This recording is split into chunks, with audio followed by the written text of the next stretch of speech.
జయంతి సందర్భంగా కవి సమ్మేళనము మరియు ఫోటో ఎగ్జిబిషన్ భాగంగా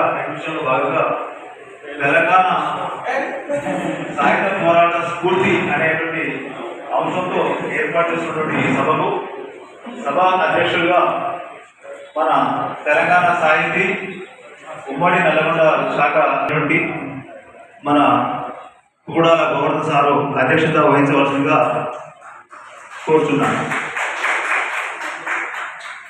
అదేవిధంగా ముఖ్య అతిథిగా మేరెడ్డి యాదగిరెడ్డి సారు జాతీయ ఉత్తమ ఉపాధ్యాయ అవార్డు గ్రహీత ప్రముఖ కథా రచయిత రావాల్సి ఉన్నది.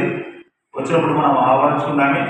తర్వాత ప్రధాన వక్తగా మన రామన్నపేట డిగ్రీ కళాశాల తెలుగు శాఖ అధ్యక్షులు డాక్టర్ తండు కృష్ణ కౌండన్య గారు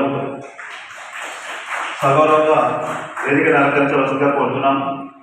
అదేవిధంగా విశిష్ట అతిథులుగా బైరెడ్డి కృష్ణారెడ్డి గారు ఆర్తి కవి, వచన కవిత్వంలో ఇటీవల సురవరం ప్రతాపరెడ్డి తెలుగు విశ్వవిద్యాలయం వారి పురస్కారం అందుకున్నటువంటి గ్రహీత రావాల్సి ఉన్నది. తర్వాత విశిష్ట అతిథులలో భాగంగా మన ప్రముఖ జీవకవి, తెలంగాణ బహుజనవాద కవి శ్రీ మునాసు వెంకట గారిని కూడా అధ్యక్షులు డిగ్రీ కళాశాల ఆలయ గారు మరియు తెలంగాణ సాహితీ ఉమ్మడి నల్గొండ జిల్లా శాఖ ప్రధాన కార్యదర్శి డాక్టర్ మహమ్మద్ ఆసిఫ్ గారిని స్టేజ్కి రావాల్సిందిగా కోరుతున్నాను.